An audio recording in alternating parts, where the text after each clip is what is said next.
कौलापूर येथील विमानतळाबाबत महाराष्ट्र सरकार सकारात्मक आहे आणि त्याला केंद्रीय नागरी उड्डाण मंत्रालयाकडून संपूर्णपणे सहकार्य केले जाईल, अशी ग्वाही केंद्रीय राज्यमंत्री मुरलीधर मोहोळ यांनी दिली आहे.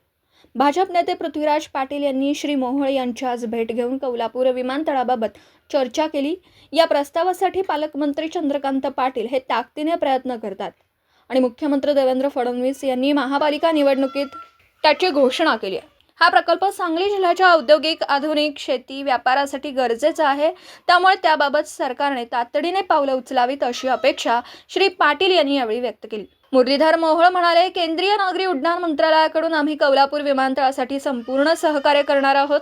राज्य सरकारकडून या प्रकल्पासाठी जमीन खरेदी करून देणं गरजेचं आहे, कारण या ठिकाणची जमीन कमी आहे. त्याबाबत सर्वेक्षणानंतर किती जमीन अतिरिक्त लागेल हे स्पष्ट होईल. त्याबाबत मुख्यमंत्री सकारात्मक आहेत. पालकमंत्र्यांसह सर्वच मंडळी त्याबाबत आग्रही आहेत. त्यामुळे हा प्रकल्प 100% पूर्ण होईल, यात शंका नाही. जिथे अडचण येईल तिथे मी स्वतः लक्ष घालणार आहे.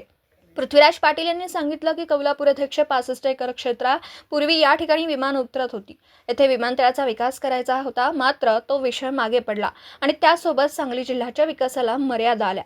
विविध सिंचन योजनांमध्ये जिल्ह्यात शेतीची प्रगती जोरात सुरू आहे. जगभरात शेतमाल निर्यातीच्या संधी आहेत. शिवाय संगीत नगरी मिरज, वैद्यकीय नगरी मिरज म्हणून आम्हाला वेगळ्या पातळीवर काम करण्यासाठी विमानतळ गरजेचं आहे.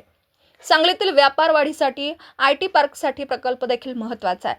हे सारे विषय आम्ही विमानतळ झाले तरच ताकदीने पुढे नेऊ शकणार आहोत. त्यामुळे विमानतळासाठी केंद्रीय नागरी उड्डाण मंत्रालयाने त्यावेळी बळ द्यावं.